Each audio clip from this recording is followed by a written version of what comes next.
திருமறை நேரம் பைபிள் அவர் presented by the National Bible College.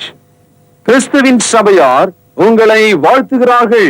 Satellite Bible School. வாழ்த்துக்கள் திருமறை நேரம் நேயர்களே, இயேசு கிறிஸ்துவின் இனிய நாமத்தில் உங்களை அன்போடு வரவேற்கிறேன். Evil spirits, பொல்லாத ஆவிகள்.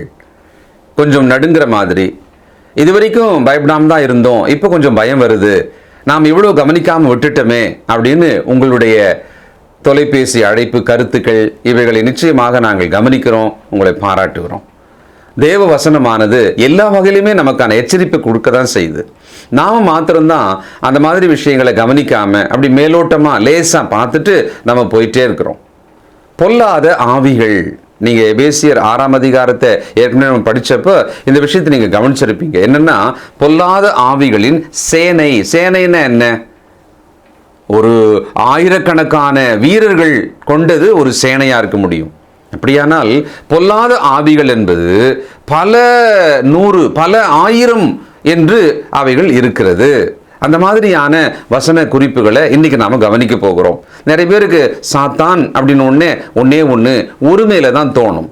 சாத்தான் ஒரே ஒரு நபர் போல நம்ம மனசுல வச்சுக்குவோம்.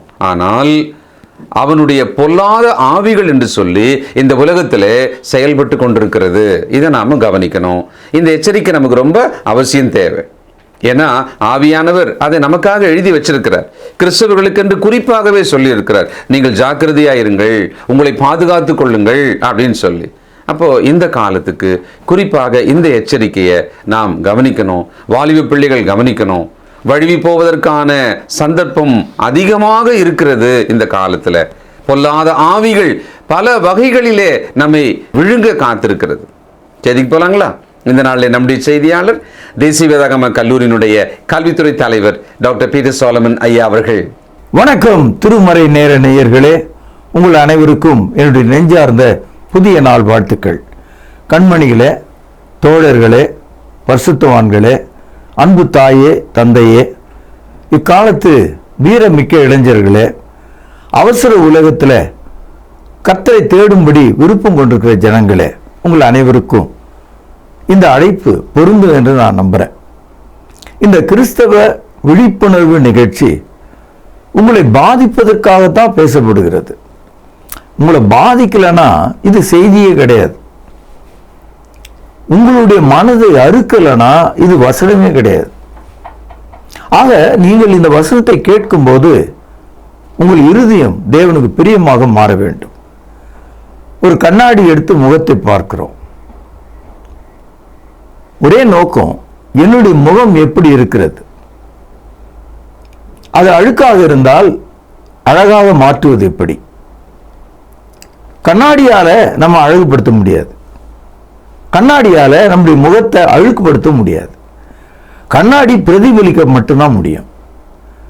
அதே மாதிரி தேவனுடைய வசனம் உங்களுக்கு ஒரு கண்ணாடி மாதிரி இருக்கு. ஆனா இந்த கண்ணாடி உங்களை அழகுபடுத்த முடியும்.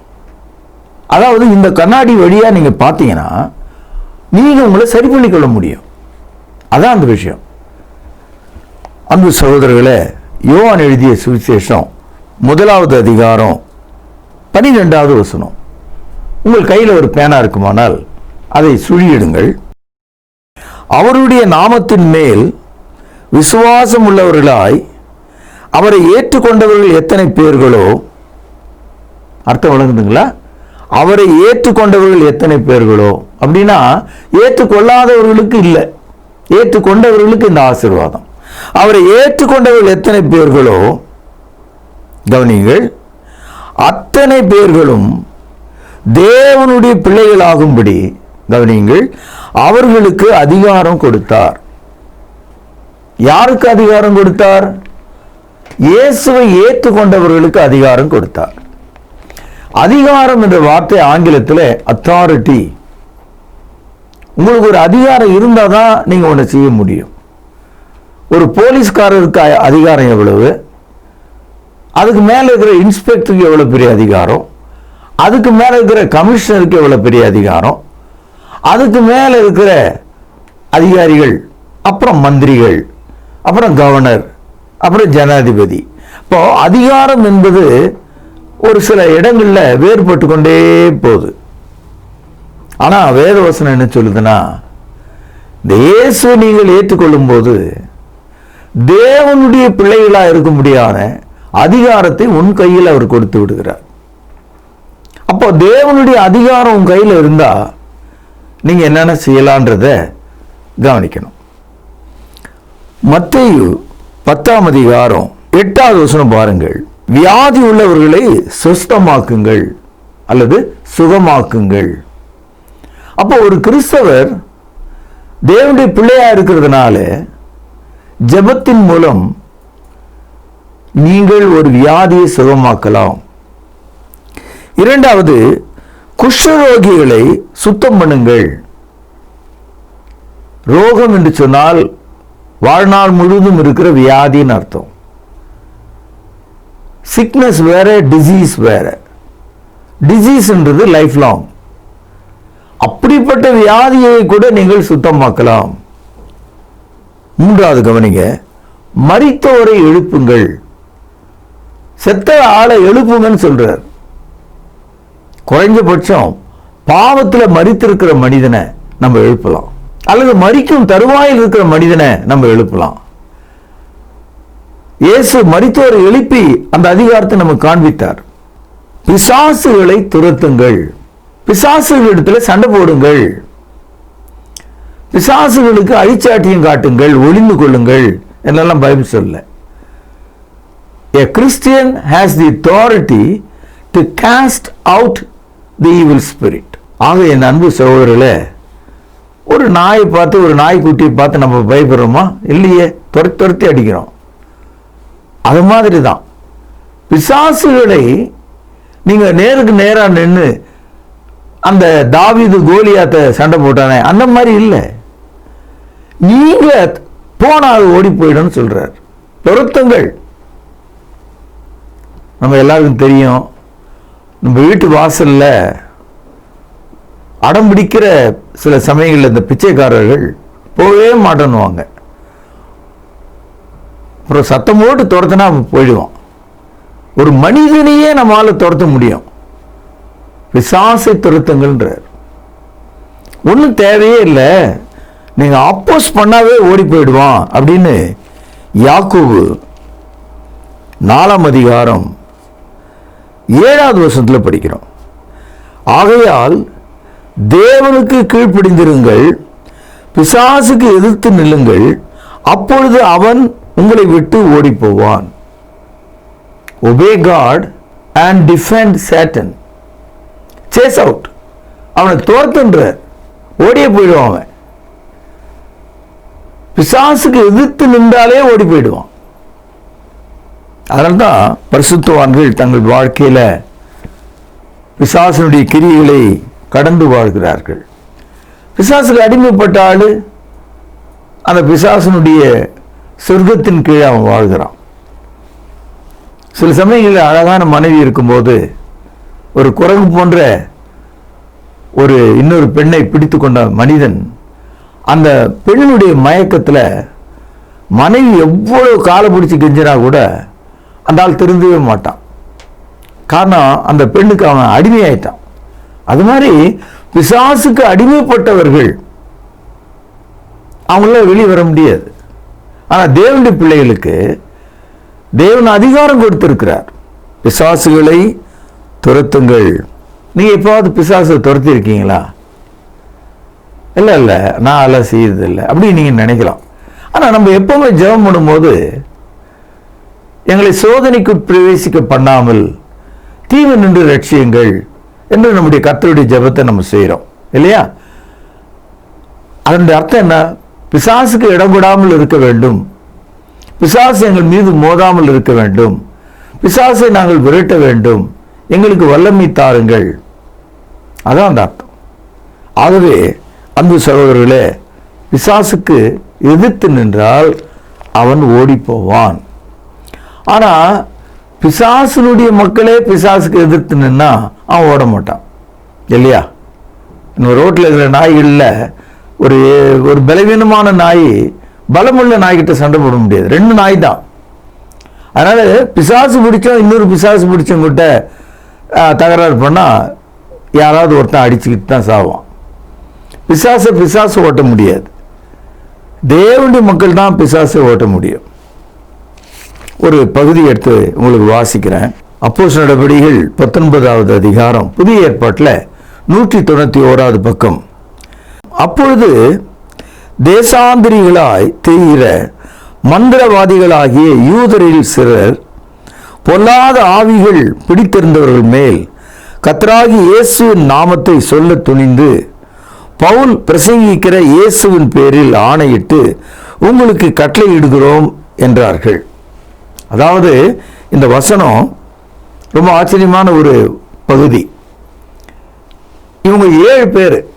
இவங்க அப்பா யூதர்கள் மத்தியில் அவர் ஒரு ஆசாரியராக இருக்கார். அவருடைய பேர் ஸ்காவா.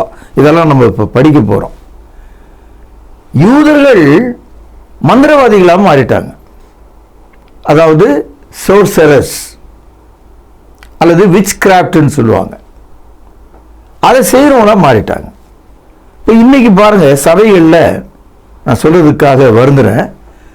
கிறிஸ்தவத்தில் உள்ள அந்த 3வது பிரிவில் ஒரு கூட்ட மக்கள் பிசாசை துரத்துவது அவங்களுடைய தனிப்பட்ட வேலையாக வச்சுக்கிட்டாங்க. அது ஒரு தொழில். என்ன பிரதர், என்ன ஊழியக்காரரே, நீங்கள் என்ன செய்யுங்கன்னு கேட்டால், நான் பிசாசு துரத்து தையா எனக்கு கத்தர் கொடுத்த வரோம், நான் கிராமந்தோறும் பிசாசுகளை துரத்துறேன்றேன்.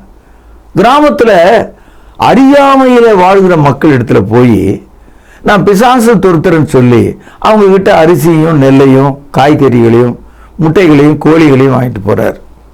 இது ஒரு தொழில். இப்போ எல்லா மதத்திலையும் பிசாசு துரத்துறதுக்குன்னு ஒரு ஆள் இருக்கான். இஸ்லாமில் இருக்காங்க, இந்து மதத்தில் இருக்காங்க, பிசாசு துரத்துறதுன்னு ஆள் இருக்காங்க. எக்ஸார்சிஸ்ட், அதாவது பேய்களை துரத்துறவங்க, அவங்களுடைய பேர் அது. ஆனால் உண்மையில் அவங்களால துரத்த முடியாது. அவங்க அடிமைகள். அதை ஒரு பிழப்பா வச்சிருக்காங்க.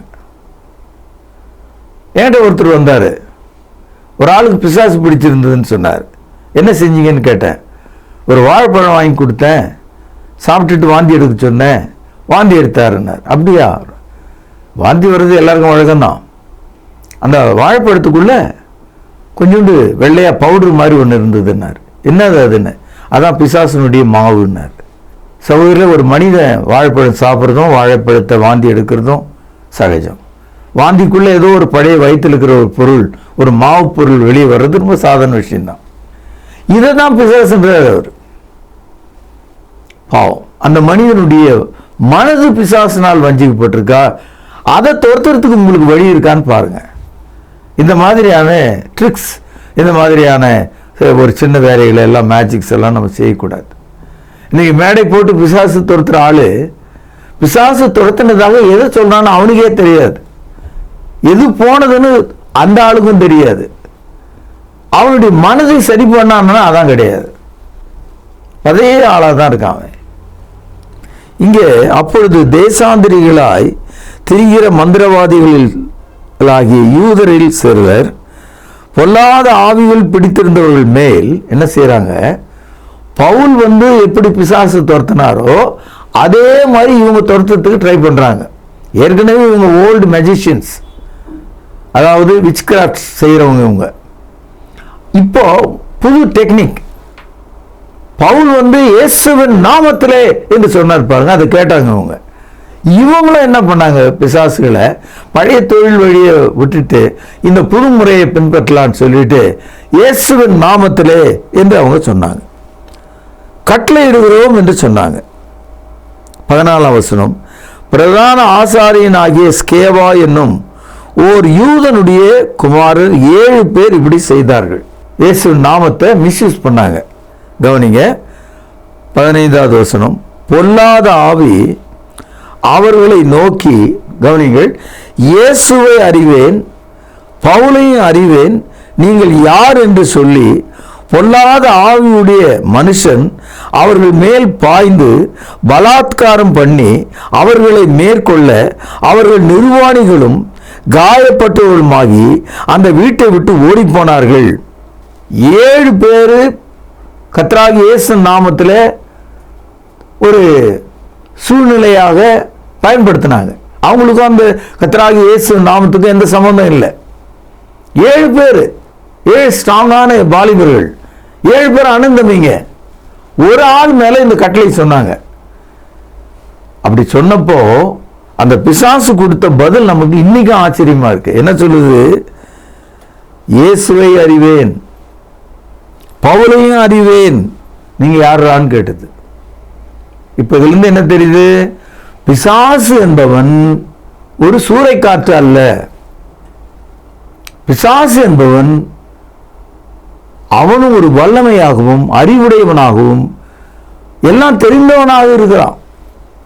இயேசு எனக்கு தெரியும், பவுல் எனக்கு தெரியும், நீ யாரா? பார்த்தீங்களா? அதோட போகல, ஒத்த ஆளு அந்த பிசாசு பிடிச்சவன் 7 பேரை அடின்னு அடிச்சு காயப்படுத்தி அவங்க சட்டையெல்லாம் கிழிச்சு எடுத்துக்கிட்டு தெருவில் விட்டான். 7 பேர் நிர்வாணமா ஓடுறான்.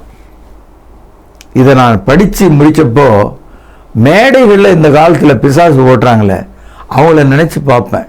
இந்த மாதிரி இவங்களுக்கு எப்பாவது நடந்ததுதான் இந்த கிறிஸ்தவ மார்க்கம் சீர்படும்.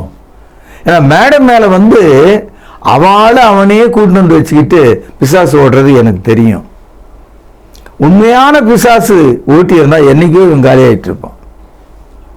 சகோதரர்களே, இந்த சமாச்சாரம் அன்றைக்கு இருந்த எபேசு நாடு முழுக்க தெரிஞ்சிட்டு தான். இதை 17ஆம் வசனத்தில் படிக்கிறோம். இது எபேசுவிலே குடியிருந்த யூதர் கிரேக்கர் அனைவருக்கும் தெரிய வந்த போது அவர்கள் எல்லாரும் பயமடைந்தார்கள்.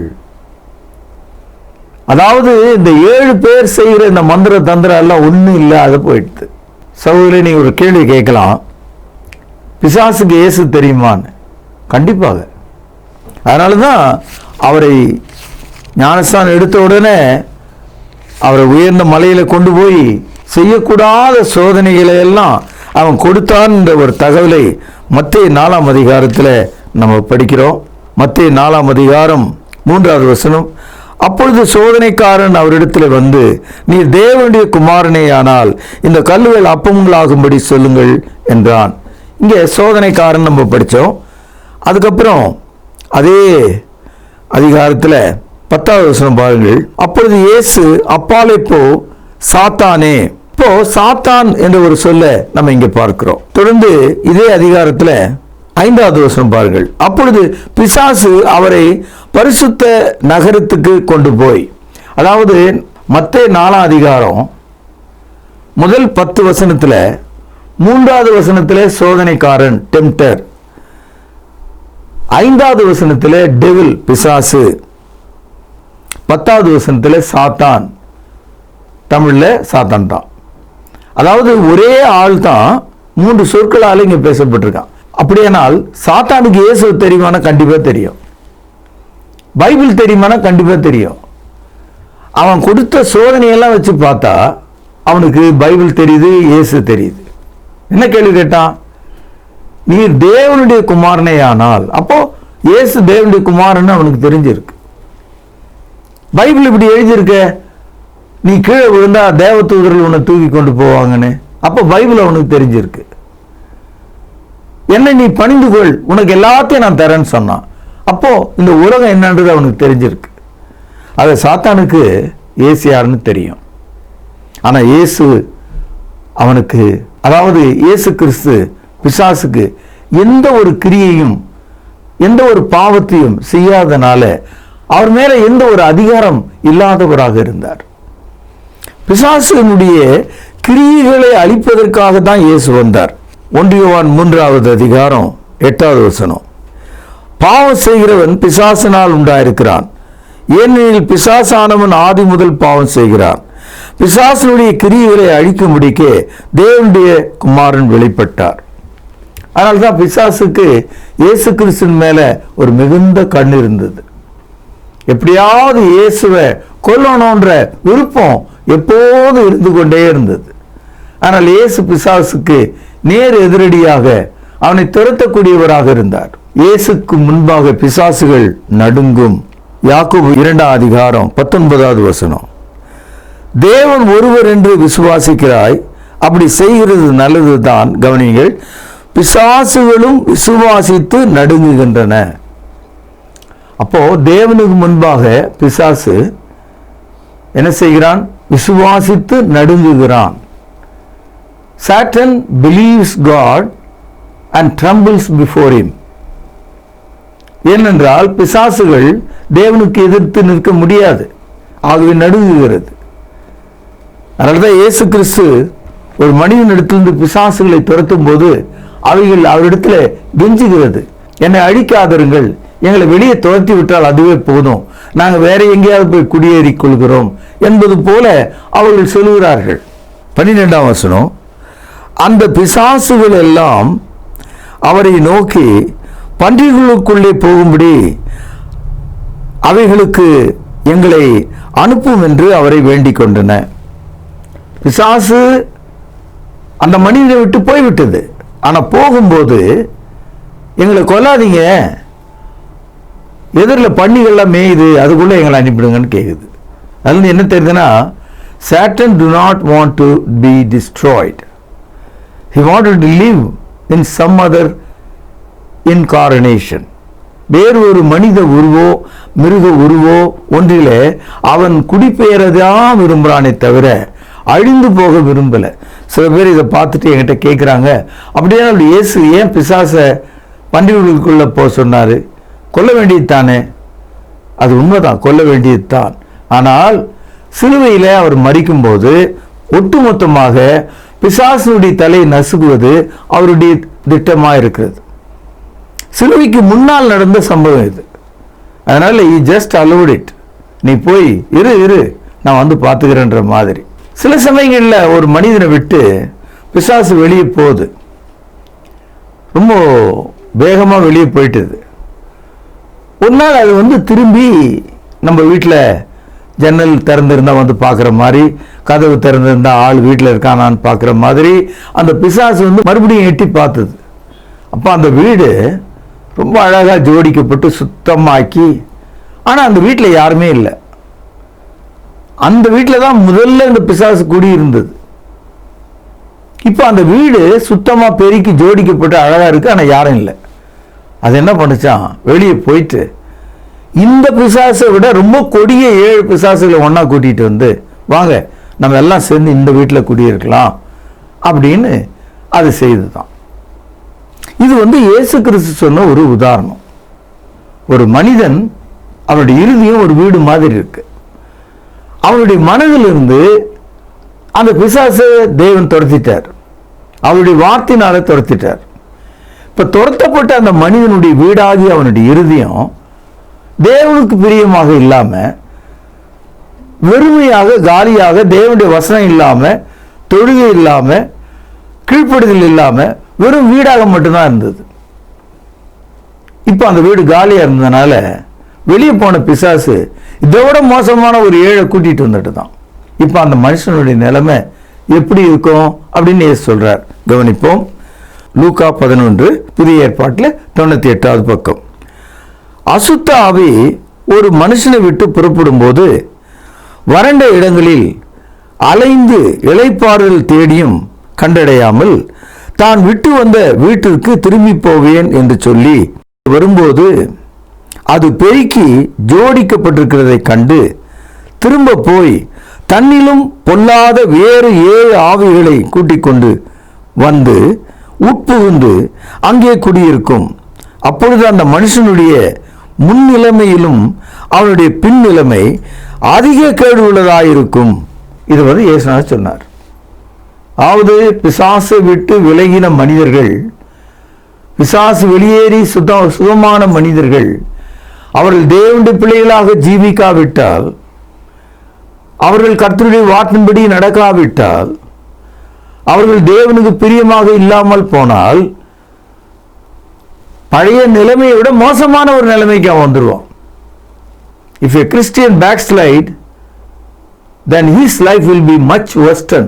பயங்கரமான ஒரு நிலைமைக்கு அவன் வந்துடுவான். வெளியே போன ஒரு பிசாசு தன்னை விட மோசமான 7 பிசாசுகளோடு உள்ளே நுழைந்தால் அந்த வீடு என்ன ஆகும்னு கேட்டார். இந்த கருத்து கிறிஸ்தவ வாழ்க்கையில எவ்வளவு உண்மையா இருக்கிறது. சில சமயங்கள் நான் பார்த்திருக்கேன், கொஞ்சமா குடிச்சு நிறுத்தின ஆளு அதுக்கப்புறம் ஏதோ சூழ்நிலை மறுபடியும் குடிக்க ஆரம்பிச்சா முதல்ல குடிச்சதை விட இன்னொரு 7-8 மடங்கு அதிகமா குடிக்கிறவன் ஆயிடுவான். அந்த பேட் ஹேபிட் டபுள் அண்ட் ட்ரூல் ஆயிடும் அவனுடைய வாழ்க்கையில. அந்த மாதிரிதான் பிசாசை விட்டு வெளியே வந்த மனிதன் தேவனுக்கு பிரியமா இல்லைன்னு சொன்னா அடிமை பழக்கங்களுக்கு, அடிமை போதகங்களுக்கு, அடிமை ஆவிகளுக்கு ஆளாக்கப்படுவான் என்பதை நாம் விளங்கிக் கொள்ள வேண்டும். 2 தீமோத்தேயு 3ஆம் அதிகாரம் 1 வசனம் பாருங்கள். மேலும் கடைசி நாட்களில் கொடிய காலம் வரும் என்று அறிவாயாக. இப்போ ஒரு கொடிய காலத்துல தான் நம்ம இன்னைக்கு இருக்கோம். நம்மை சார்ந்த எல்லா சமுதாயத்து மக்களும் பிசாசின் அடிமைகளாக மாறிட்டாங்க. தெருவுக்கு தெரு, மூலைக்கு மூலை பிசாசினுடைய எல்லைகளை நாம் பார்க்கிறோம், அடையாளங்களை பார்க்கிறோம். ஏதோ ஒன்று எல்லா தந்திரம், மந்திரம், விக்கிரக வழிபாடுகள் போன்ற பொல்லாத ஆவிகளாலே நிறைந்திருக்கிறத பார்க்கிறோம். அப்போ இந்த சமுதாயம் திருந்துமான்னு கேட்டால் திருந்தவே திருந்தாது. இன்னும் மோசமான நிலைக்கு தான் போகணும் வசனம் சொல்லுது. பாருங்கள் 2 தீமோத்தேயு 3:13. பொல்லாதவர்களும் எத்தர்களும் ஆனவர்கள் மோசம் போக்குறவர்களாகவும் மோசம் போகிறவர்களாயும் இருந்து மென்மேலும் கேடு உள்ளவர்களாவார்கள். மோசம் போக்குறவர்கள், மோசம் போகிறவர்கள் மென்மேலும் கேடு உள்ளவர்களா மாறுவாங்களாம். இயேசு கிறிஸ்து நமக்கு சொன்ன அந்த உதாரணம், ஒரு மனுஷனை விட்டு ஒரு ஆள் வெளியே போனது. ஆனால் அந்த மனுஷன் தேவனுக்கு அடிமையா இல்லாமல், கிறிஸ்துவை மகிமைப்படுத்தாமல், அவருடைய வார்த்தையிலே நிலைத்திராமல், அவருடைய தொழுகையிலே நிலைத்திராமல் போன போது ஜோடிக்கப்பட்டிருந்த அவனுடைய இருதயம் காலியாக இருந்ததுனால வெளியே சென்ற அந்த ஆவி திரும்ப வந்து பார்க்கிறதா. இப்பொழுது அந்த வீட்டுக்குள்ளே நான் போவேன் என்று சொன்ன அந்த ஆவி தன்னை விட இன்னும் பொல்லாத 7 ஆவிகளை கூட்டிக் கொண்டு உள்ளே வந்ததாம். இயேசு கிறிஸ்து இந்த ஓமையை சொன்னாரே, நான் அதை நம்புகிறேன். நான் பைபிளை நம்பும் போது பிசாசை நம்புறேன். ஆக பைபிள் என்ன சொல்லுகிறதோ அதன்படி நான் யோசித்து பார்க்கும்போது இந்த பிசாசு ஒரு மனிதனுக்குள்ள எவ்வளவு மோசமான நிலையை உருவாக்க முடியும் என்பதை இந்த உதாரணத்து மூலமா நான் தெரிந்து கொள்றேன். காரணம், மோசம் போக்குறவர்களும் மோசம் போகிறவர்களும் மென்மேலும் கேடு உள்ளவர்களுமா இருக்கிற ஒரு சமுதாய அமைப்பில் பிசாசனுடைய அடிமைதனம் எவ்வளவு மோசமா இருக்கிறது என்பதை நான் பார்க்கிறேன். நண்பர்களே, கணித்துக்குரிய தோழர்களே, இந்த நாளில் வாசித்த இந்த வேத பகுதி நீங்கள் புரிந்து கொள்ள வேண்டும். 7 பேர் ஒன்னா சேர்ந்து இயேசுவின் நாமத்திலே என்று சொல்லி துரத்தின ஒரு பிசாசு திருப்பி கொண்டு, எனக்கு இயேசுவும் தெரியும், பவுலும் தெரியும், நீ யாருன்னு கேட்டு அவர்களை அடித்து காயமாக்கி அவருடைய வஸ்திரங்களை உரிந்து கொண்டு நிர்வாணமா தெருவில் ஓடுறான். இந்த விஷயம் எபேசில் உள்ள யூதர்களுக்கும் கிரேக்கர்களுக்கும் எல்லாருக்கும் தெரிய வந்ததாம். இந்த மெசேஜ் எல்லாருக்குமே தெரிஞ்சு போச்சு. சகோதரர்களே, இந்த நாட்களில் நீங்கள் கேட்ட இந்த செய்தி உங்களை மாற்ற வேண்டும், சத்தியத்தின் பால் அன்பு கொள்ள வேண்டும் என்று சொல்லி தேவனுடைய மக்களாக ஜீவிக்க தேவன் உங்களுக்கு சகாயம் செய்வார் என்று உறுதி கூறி இந்த செய்தி நான் இங்கே நிறைவு செய்கிறேன். நாளை இதனுடைய தொடரை நாம் கேட்போம், பிரார்த்தனை செய்வோம். மகா பரிசுத்த நிறைந்த எங்கள் அன்பான தகப்பனே, இயேசு கிறிஸ்துவின் மேலே விசுவாசம் உள்ளவர்களாய் அவரை ஏற்றுக்கொள்ளும் போது நாங்கள் தேவனுடைய பிள்ளைகளாய் இருக்கும்படியான அதிகாரத்தை எங்களுக்கு தந்திருக்கிறீர். அந்த அதிகாரத்தினாலே பிசாசுகளை எங்களால் துரத்த முடியும் என்பதை புரிந்து கொள்ள எங்களுக்கு உதவி செய்திடலும். நாங்களும் ஜாக்கிரதையாக பின்மாற்றம் இல்லாமல் வாழ எங்களுக்கு உதவி செய்திடலும். ஆண்டவரும் கர்த்தரும் இரட்சகருமா இருக்கிற இயேசுவின் நாமத்திலே ஜெபத்தை கேட்டவர்களும் பரிசுத்த நிறைந்த எங்கள் நல்ல பிதாவே, ஆமேன். இயேசு கிறிஸ்துவின் இரக்கமுள்ள நாமத்தில் திருமறை நேர நேயர்களுக்கு அன்பின் வாழ்த்துக்கள். நேயர்களே, பொல்லாத ஆவி, ஈவில் ஸ்பிரிட் என்ற இந்த தொடர் அநேகருக்கு பிரயோஜனமாக இருக்கிறது. பிரியமானவர்களே, இன்று நீங்கள் கேட்ட செய்தியிலிருந்து உங்களுக்கான பரிசு கேள்வி இதுதான். பொல்லாத ஆவிகள் உலகத்தில் இருக்கிறதா? வசன குறிப்போடு எழுதுங்கள். உங்களுக்கு உதவி செய்ய காத்திருக்கிறோம். மீண்டும் புதிய நிகழ்ச்சியில உங்களை சந்திக்கும் வரை நமது ஆண்டவராகிய இயேசு கிறிஸ்துவின் கிருபை உங்கள் அனைவரோடும் கூட இருப்பதாக. தொடர்பு கொள்ள வேண்டிய முகவரி: திருமறை நேரம், 58 சர்ச் தெரு, குமரன் நகர், சென்னை 6,82,000. தொலைபேசி எண் 044255008882. செல்போன் 9385500882.